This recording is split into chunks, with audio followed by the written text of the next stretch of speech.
Welcome to Work from the Inside Out, a podcast that highlights real-life stories, practical strategies, and best practices for transitioning your career from unhappiness and dissatisfaction to fulfillment, meaning, and joy.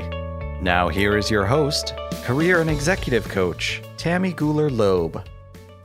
Hey everybody, I am so delighted to introduce my guest today, Fawn Germer. Give Fawn 30 minutes and she'll change your life forever. She is a top motivational speaker and the best-selling author of 9 books, including the Oprah book, Hard-Won Wisdom. Fawn is also a 4-time Pulitzer nominee, but she says not to be impressed with any of that. Like the rest of us, she's had her ups and downs, and says her greatest success occurs because no matter what, she keeps getting up to fight another day. Please join me in welcoming Fawn Germer. Welcome, Fawn. Thanks, Tammy. Hi. Oh, it's so great to have you here. So, Fawn, as you know, Work from the Inside Out, it's all about our journeys, our careers, the work we've devoted our lives to. And yet many of us have been on a journey. We started in one place, we've ended up in another, and it's not even the end. That sounds funny. But take us back to some of the earlier years and how those might have informed where you've gone and where you are now. What were some of those earlier years like for you? I always say life is a lot like a row of dominoes. And it's like everything falls, and it sometimes doesn't make sense when something falls in your life, but it gets you where you need to go and it gets you right here. So if not for, leaving Florida and moving to Colorado, then getting divorced, then having a bad boss, and then coming to Tampa and being a manager and sucking as a manager, and then looking for the right book to help me with that, and then seeing there wasn't one, then writing it, then hitting the wall. And it's like all these obstacles led me to my greatest place and again and again. And so I feel really blessed to have lived the life that I live, but I have to make it clear that it hasn't been a straight shot to the top. And what happens with me is not any different from what happens with you or anybody else. You have good years, you have bad years. Yeah. You have times when you've made it and then you find out, no, you haven't. And then you have to prove yourself some more and set it all over again. So I started my career as a reporter. It's the only thing that I ever wanted to do with my life. From the time I was a child, I knew I was going to be a reporter. That's it. I was going to be a reporter, and started working at newspapers when I was 15 years old. Wow. Went to journalism school, got my master's, got out of school. I was really in a rush. I was so ambitious and in such a hurry. And that probably informed my life of work-life balance, because I didn't have very much fun in college, but I had my master's by the time I was 21. And don't worry, I've coasted some years since. But went into newspapers and found out rather quickly that I was an investigative reporter, which is different from a daily news reporter. Mm-hmm. Do longer stories, you make people mad, and it's very stressful, but it's really important. Mm-hmm. And pretty quickly after I started working as a reporter, I got this sense that that wasn't going to be the last thing I was going to be doing. I knew I was going to do it. How did you know that? I don't know. I just knew it. I knew it. And I worked in daily journalism, after I graduated, for almost 20 years, and really had a great time and was very successful with it. And there came a point where it felt like I was starting to repeat myself. There were certain things that started to feel too familiar. And I knew there was going to be something else, and I had no idea what it was going to be. I absolutely had no idea. About that time, we got what I call a new boss hole. And he didn't like me. He didn't like strong women, and really was a jerk. And one day he said, you think you're going to be a columnist. You're never going to be a columnist. All you are now is all you're ever going to be, a reporter. And he was one of those that really took pleasure in tormenting certain people. And he really wanted me to feel bad about myself. Wow. And I spent about 2 years trying to win his approval. And at one point, I got promoted to be the night city editor. And when I went to the first news meeting for that, the boss hole, who had gotten another promotion, and he was way up there, and he deigned to come in the meeting. And when I was introduced as the night city editor, he goes, no, there's no promotion. She's just a reporter. And at that point, I thought, okay, you're a jerk, and I'm leaving. And I stood up and I went to my desk, and I called this editor at the Tampa Tribune who had been trying to recruit me for 4 years. And I was in Denver at the time. And I said, if you're going to do it, you need to do it now. And the next day they gave me an offer, and I had to leave my security in Colorado to do that. Now I'm a Floridian, moved to Florida when I was 15. My family was here. My mother had some illness, so there was a great incentive to move home. But there also was an incentive to stay in my comfort zone, which was as a reporter for a union operated newspaper. So I couldn't be fired. I had good money. If I worked my holidays, I had 5 weeks of vacation a year, good pay, good 401k, great health benefits. And I lived in Colorado. Which is a great quality of life in and of itself. So you had all of that in Colorado, all that job security. Well, and the word there that's significant to the people who are listening is security, because it did sound like I had a lot of security. And a friend of mine, when I was making my decision to leave, because I started thinking, man, I live here. I have so many friends. I love Colorado. She said, don't let security be your dangerous anchor. And then she repeated again, don't let security be your dangerous anchor. And she said it 3 times. And I quit my job and I went to Florida. And I remember the first week in that new newsroom, I looked around and I was faxing something. Remember those fax machine things? Yeah. You used to use, right? Well, I was sending a fax and I looked at that machine and it was the same brand and model as our newsroom in Denver. And I realized that was the only thing that was the same in my life as opposed to what it had been a few weeks earlier. And so I didn't have that security of where I was. Now, I was in the news industry, and ultimately, all those people who hung in there because they had security lost their security when that newspaper went under. So they didn't have jobs at all. They thought they had union protected jobs in great old Colorado, but what they had was a career built on a foundation on sand. And I learned from all of that security is within us. It is not ever something that someone else provides. It's always got to be something you provide for yourself with the choices you make. Totally true. I went to Tampa as an editor and used all those skills that made me a good reporter, very hard charging, no BS, get it done now, black and white thinking. And I failed as a manager. People were quitting to get away from me because it's just, you're supposed to know how to win friends and influence people. And I used all those same techniques that all of my great editors had used on me, but there was one difference. And that was that I was a woman, and women cannot behave like men. As much as we wish we could, there's a little bit different language and zone of operation, and you have to do it differently. And so I went looking for a book telling me how to be effective as a strong woman in a very male-dominated environment, and there wasn't anything. And my friend said, well, you're a journalist, you should write it. And I said, I'm so sick of people writing books about things they know nothing about.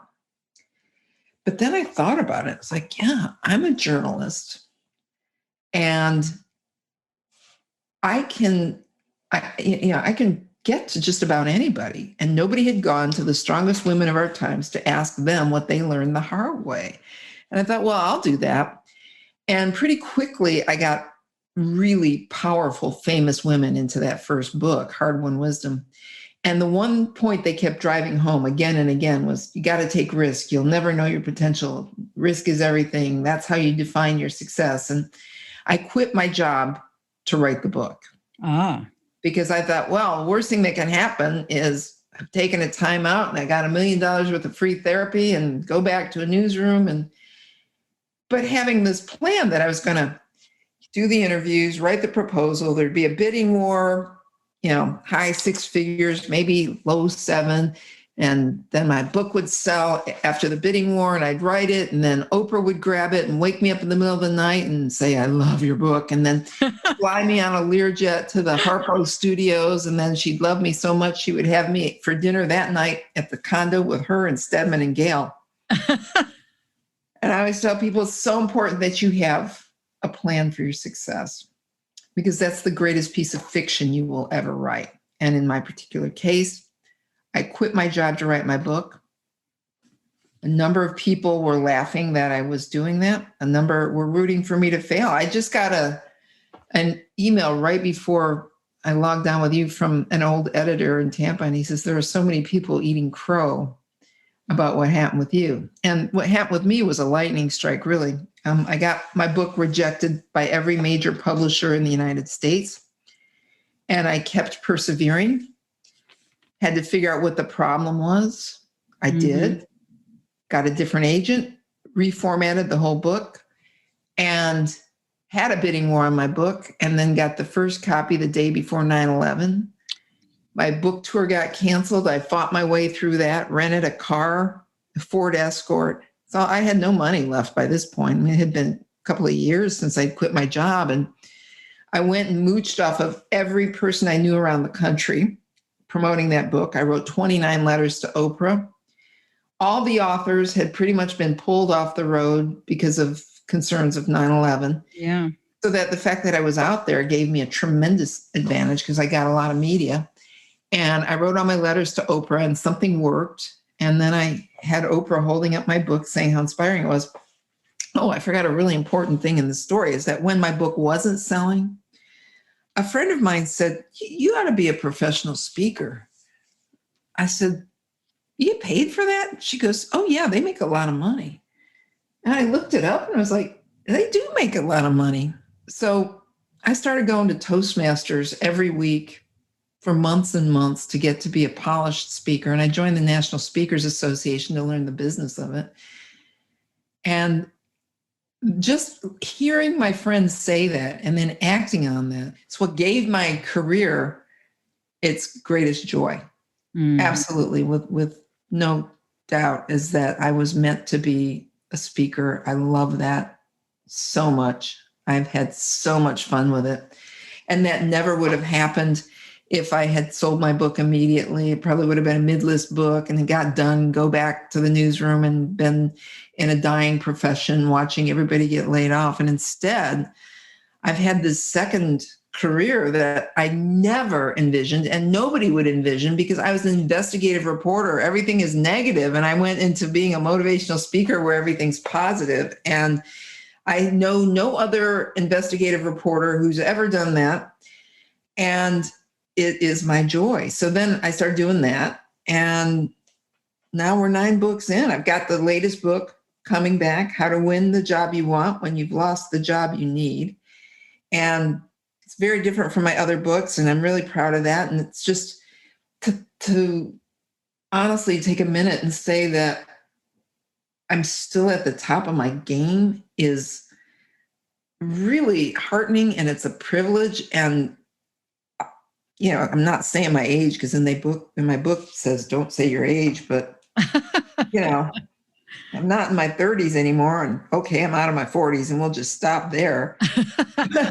But that, I'm doing work that's better than I've ever done, and that's meaningful, and I have a very balanced life. I say that when they do my obituary, I wanted to say this. Fawn Germer, who loved and was loved, died. She was a great daughter, a wonderful partner, great friend.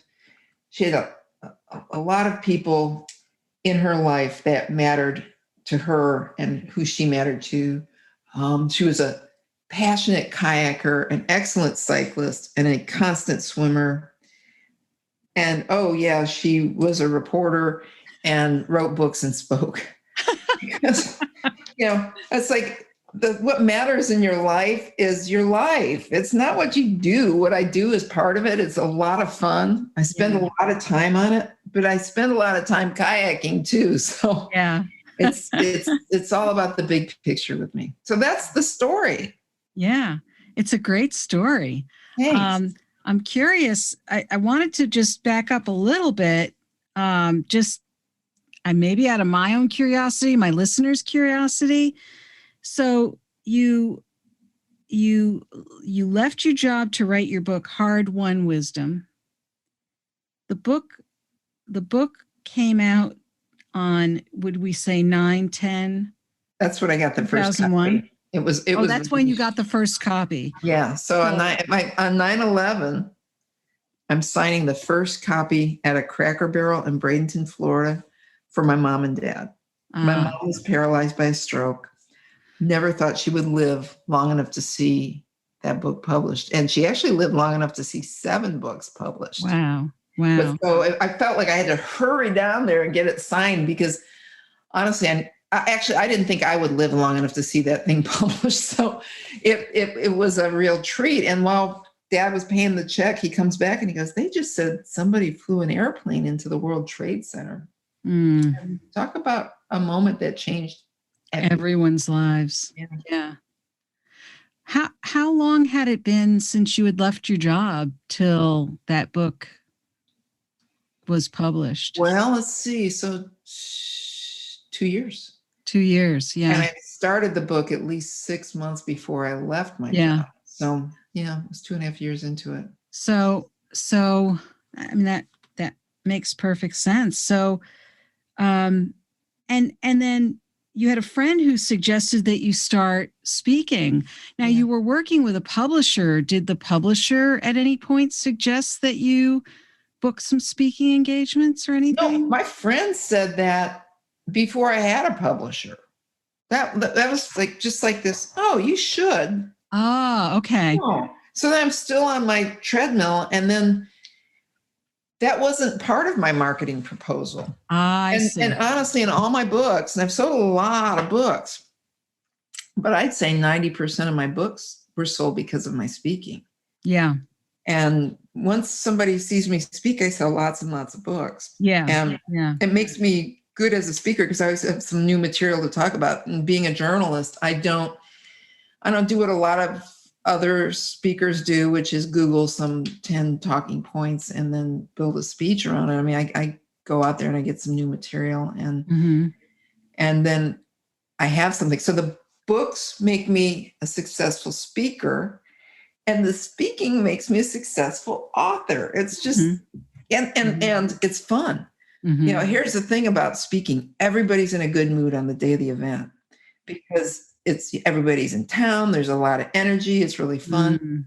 I have not had a single negative work-related conversation in the 20 years I've been doing this. Not one. Wow. The only negative conversations I have are because I live in Florida. It's because some crooked contractors screwed up on the job at my house. That's it. That's a whole different part of life, right? Yeah. So how would you, well, tell us about some of the other books you've written over the years. How do you find your motivation for the books? I assume you said that How to Win the Job You Want When You've Lost the Job You Need. The main title is Coming Back.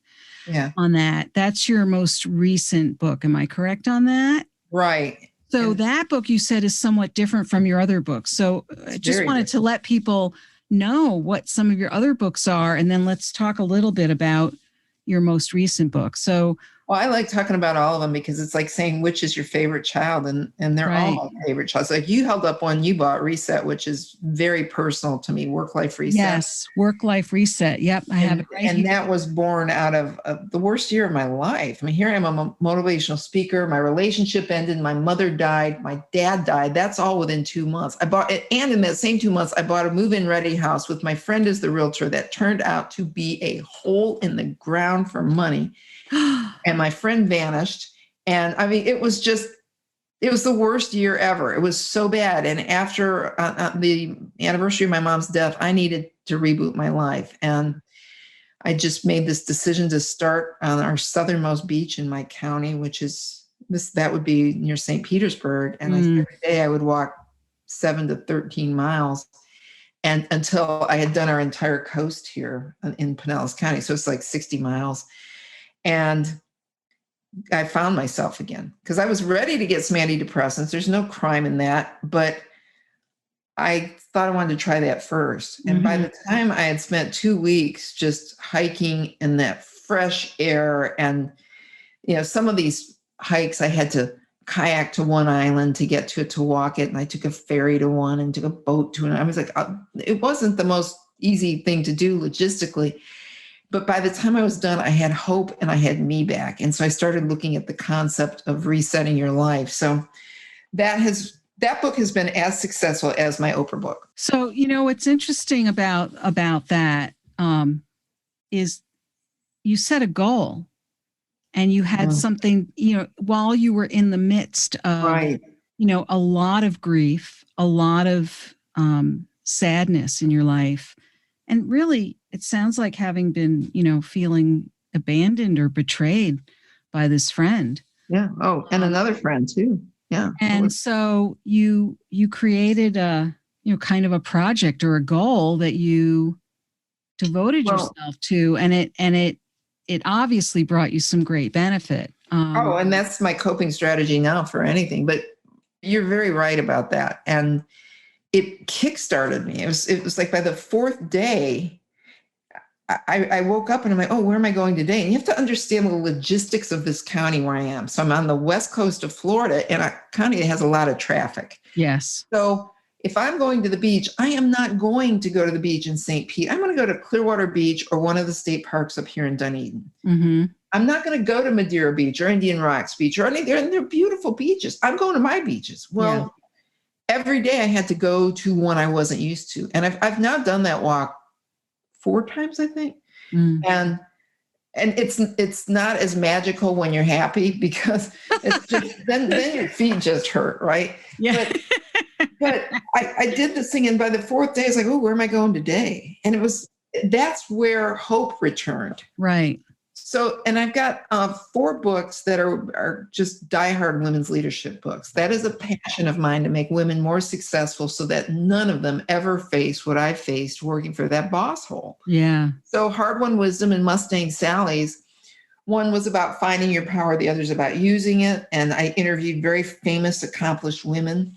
Then the Network of Executive Women hired me to write The New Woman Rules, which was interviewing all these corporate superstars on their shortcuts for success, right? And that I would say is my legacy book, because nobody has gotten so much secret wisdom to make people successful other than that, because I had such access so quickly.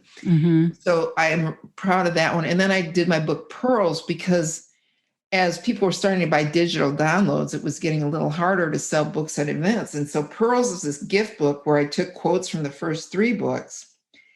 And it's really a beautiful book. It's got this silk bookmark in it. And then I would sell them with a thumb drive with all the other books on it. And it was just my whole other strategy. It's like, you always have to be ready to pivot.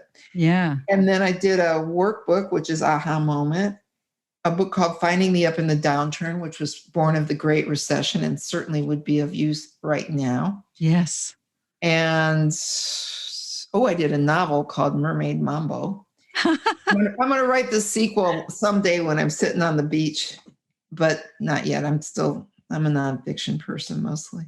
So I think that's everything. And then I've written a book about my mom, but that's too personal yet. I'm not ready to let it go. My mom was sick for a long time, and it was a very inspiring story, but it's mine for now. Yeah.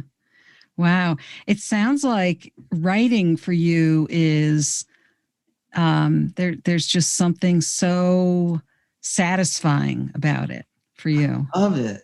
Yeah. I love writing. Love it. I love writing, and I love anything where I'm communicating. Yeah. And it's all versions of being a reporter. I mean, it's all the same thing, but it's just different ways. Yeah. And so coming back, how to win the job you want when you've lost the job you need. What was the inspiration for that? Oh, I was drinking with a bunch of very senior executive women who I had known, and they were in their mid to late 50s and were starting to say that they were being pushed aside or cast out. And these people were at the top of their games. And I was shocked because what they were saying was exactly what my neighbors and friends were saying. And so I thought I was going to do this book on age discrimination. And it wasn't that. So as a reporter, I interviewed 300 people, over 300. And that would be workplace experts, academics, CEOs, senior executives, and tons of professionals to find out what was going on. And there is a lot of age discrimination, but you have to look at the reason it exists, which is there's an assumption that we're not relevant and that you haven't kept up.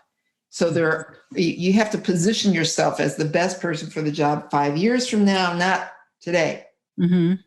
And that is a big deal, as getting people to take the tough love and then get in charge of their careers. Because I've been asked, what's the thing that surprised you the most? And what surprised me the most is that people are so surprised when it happens to them. They're not surprised when they see it happening to their coworkers, but they don't notice that they have fallen so far behind technologically. They've thought they've gotten away with it, or they are so behind, they don't even know how far behind they are. And you can't get the highest salary in the room because you've been there the longest and not deliver more than a new graduate who's tech savvy. Yeah.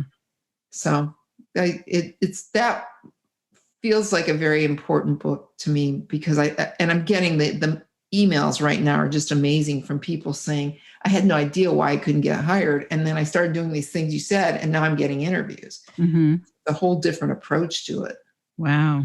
That's great.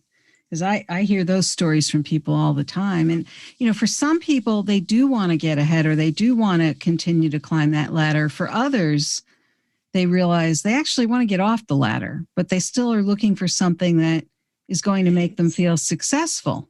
They're looking for a different kind of success. Right. Sometimes it's that. And sometimes it's that they're looking for the thing that we thought we were going to get later on in our career, which is respect. Yeah. And appreciation for all you've contributed. And somebody to say, wow, you've got all that experience. Aren't you wonderful? And instead they're like, oh, you have all that experience. You're a has-been. Yeah. And it's tough, but you absolutely have the option to still win. Yes. Just, you have the rules changed. Yes. They changed. You cannot play by the old rules. Right. Not, if you are 62, maybe you can squeak by another 3 years, maybe. But if you're in your 50s and something seems wrong, it's going to stop working. And you have to redefine yourself with relevance, or else you are going to be unemployed and unemployable. What would you say is a key piece of advice for somebody who's starting to worry about that? Just start learning. It's so easy. It's you think you're so behind on everything. It's just take the first class. Take a class in innovation, and then one in artificial intelligence, and one in robotics. And these classes can be had for free online. Go to edx.org or Coursera.org. Yes. Yeah. And the professors are at institutions like Stanford and Harvard and Yale and Penn and just really great schools. And the classes are free. You don't have to get a good grade in it. You've got your degree. You need the learning. So don't even worry about passing it. Get the education. Yeah. And then you can say in conversations, I was taking an innovation class at MIT. I did that. That was the first one I did, was a class in innovation from MIT. Don't I sound smart because I did that? But it was 20 hours of my time, and it was a great class. And I can drop all of this stuff into conversation. And you should read Yeah. Harvard Business Review and Inc. and Fast Company and the Wall Mhm. Street Journal, and just kind of get an idea of Yeah. what's going on. Yeah. So, really what you're saying is stay alert, stay informed, stay present with the times. Correct. Don't assume that just because you've been around the block a few times that you can just ride that wave. You need to keep putting one foot in front of the other going forward. Yes. Yeah, absolutely. So I also wanted to ask you about, there are a couple of things that I wanted to point our listeners toward that you have graciously offered them. You have a couple of gifts for them if they find their way over to your website. I believe they can. It's a link. Okay, so there's a link that we will include in the show notes that they can avail themselves of to get some further wisdom and advice from you. One is a document called Recharge Your Career During COVID, and the other one is called Take the Next Step. And can I talk about Take the Next Step? Yes, of course. Because I think that ties a lot of what we've been talking about together. And I think the beach walk is a really good example. Yeah.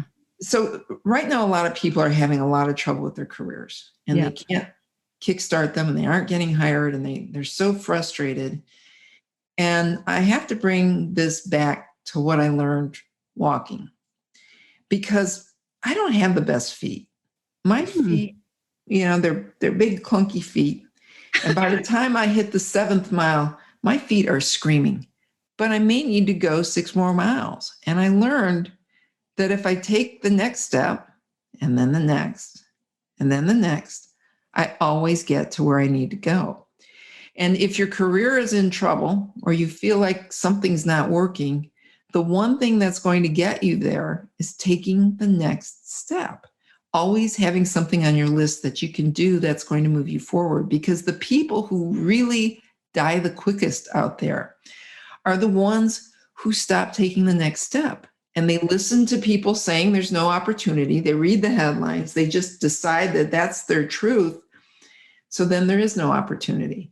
But if you keep moving forward every day, doing something and then something else and then something else, you will get there. And so that's why that's very important. Yes. In other words, don't listen to the person who tells you you'll always just be a reporter. Right. Not that there's anything wrong with that, but it was the spirit in which that was said to you. And I think I'm going to borrow the term boss hole at some point. That's what he was. Man. Like, I always love when I'm on stage and I use that word, and you get that moment where the audience is like, "Huh," and I think it sounds like it's a bad word, but it's not. No, but they know exactly what you're talking about. They sure do, because it's a different word that also fits. Well, Fawn, this has been so interesting and enlightening, and I think instructive too. I think that your journey and your story is very instructive, but it's also inspired. And I think that there's a lot people can take from this conversation, and they can take the next step from this. And I really appreciate your being here today. How can people best find you if they want to learn more about you and your work? And before I actually go there, I do want to mention that you are going to be launching a podcast. I am. Let's just talk about that for a moment. That's going to be the Hard Won Wisdom podcast. It probably will launch toward the end of April. It's Great. Going to have women's leadership and inspiring stories from trailblazers. And we're going to have the first American woman to climb Mount Everest, and Nobel Peace Prize winner, and the first woman to run the Boston Marathon, and just truly great women telling their story. Excellent. So stay tuned, folks, for that. So end of April, 2021. Yeah. And so that podcast will be launching. I'm sure that's going to be really interesting. I can't wait for that. Yeah. So how can people find you, your podcast, your books, all of the, or find out where you'll be speaking? How can people find you? The best thing you do is hit my website. So if you got a pencil, write it down, because people always misspell my name, but my first name is Fawn. That's Fawn, like Nancy, and last name is Germer. So Germer. So you go to fawngermer.com and you'll find anything you want to know about me. Great. Find me on Facebook. Add my personal page. That's always fun when I hear people there, and my professional page too. Wonderful. Thank you. And we'll have all of that in the show notes too, so that if people forget how to spell, they'll be able to find it on my website. There you go. Right. Well, Fawn, thank you so much again. This has been an absolute pleasure. Well, the joy is mine, Tammy. I wish you the best of luck. People don't know how much fun we had before this started. We've enjoyed each other. You're a good person. Yes, we have. Thank you. I hope you enjoyed my interview with Fawn Germer. It was so interesting to speak with her, to learn about her personal and professional journey. What is your key takeaway from our interview?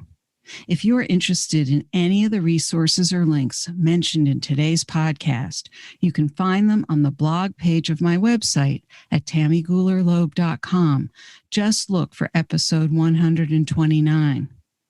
Are you anticipating your next professional move? Perhaps you're feeling a little stuck. Get specialized group and individualized support, insights, and accountability from a brilliant mix of professional women in a safe, non-judgmental creative space. Join one of my small hybrid mastermind coaching groups starting on a rolling basis. You can learn more at https://bit.ly/navigating career change. If you were inspired by this episode with Fawn, please share it with your friends and colleagues, and don't forget to subscribe so you don't miss next week's show. Remember, subscribing is always free. Are you enjoying the podcast? I'd love to read your review on Apple Podcasts. It's easy to find through my website at tammygoolerloeb.com/podcast. Just click on the Apple Podcast button and follow the instructions provided there. Thanks so much for listening. And remember, it's never too late or too impossible to increase your sense of fulfillment and satisfaction in your work and other meaningful activities. Let me know how it's going for you. I'd love to hear from you. Bye for now. Thank you for listening to the Work from the Inside Out podcast. For more information, you can find us at www.workfromtheinsideout.com.